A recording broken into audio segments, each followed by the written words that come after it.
Welcome to DadsDivorce.com.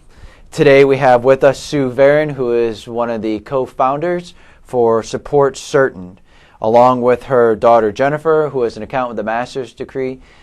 These two founded Support Certain, which is basically an easier way for an individual ordered to pay child support to pay it, and an individual who is entitled to the child support to receive it. The company was established to provide divorced parties with the peaceful way to pay, minimizing interaction between the parties while providing them with a way to make and receive support directly and on time.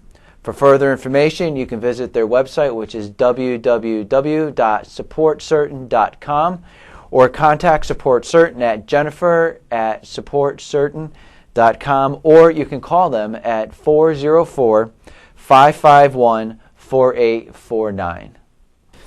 Welcome, and thank you for joining our program. Thank you.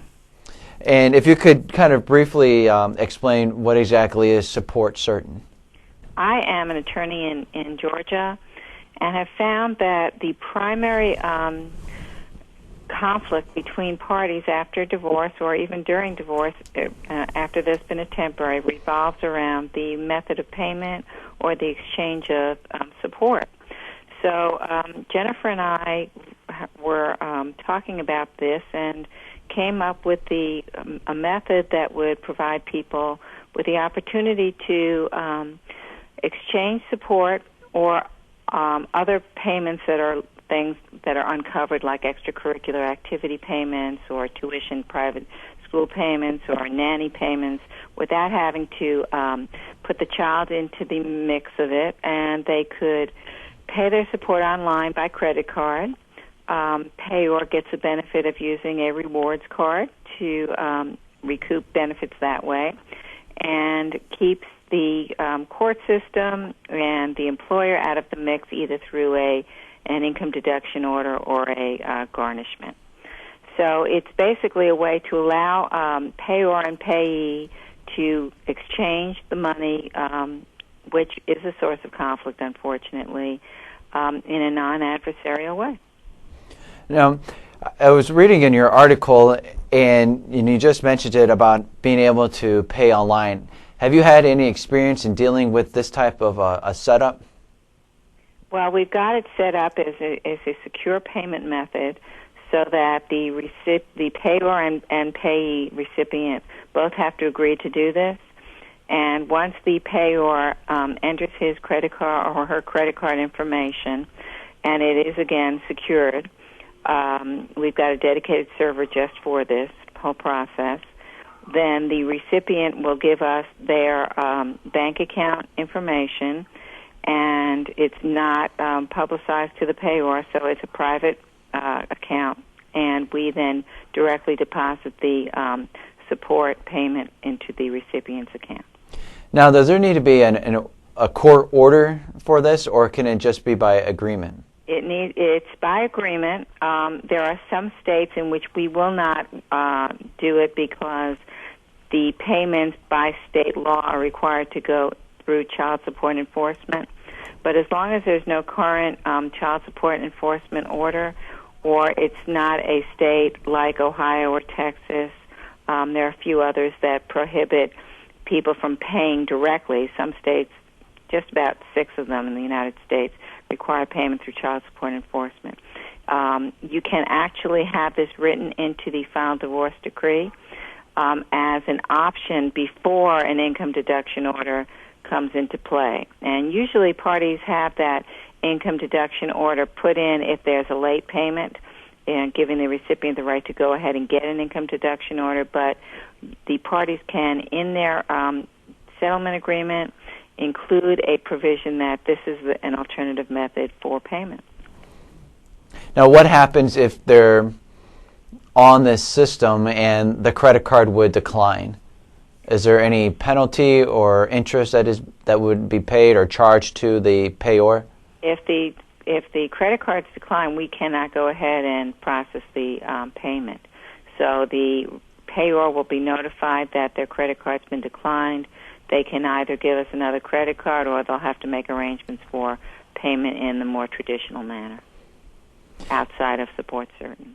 Now, are there any fees that are associated with this? Yes, the fees are reflected on the website, and basically, if the support payment is, let's say, $500, the estimated processing fee is about $26. If it's $1,000, the estimated processing fee is $37. However, payors should know that if they're using a rewards card, and most rewards cards do cash backs at a base of 1 to 3%, that ultimately will be received at the end of the year, or however their credit card company does it. So if, for example, it's a $1,000 support payment and the processing fee is $37, they'll end up recouping through just a 1% cash back, $10, $11, which reduces ultimately the cost of the service to about $26. So the way that it's set up is they contact you, the payor would give you credit card information, and then you set it up in the system, and then the payee contacts you as well? When the payor contacts us or the recipient, either one, they will give us the email address of the other party. We'll send them, that other person, an email indicating that the other party wants to go ahead and use Support Certain as their means of processing child support. Once the other party signs on as well, so we've got both of them signing on, then we can go ahead and start processing the support payments. It can be set up as a one-time, or it can be set up on a recurring basis, so the payor then would not have to even think about doing it every month or twice a month. It just automatically would continue until they told us otherwise. And so then the payor would tell you exactly how much he wants charged against his card?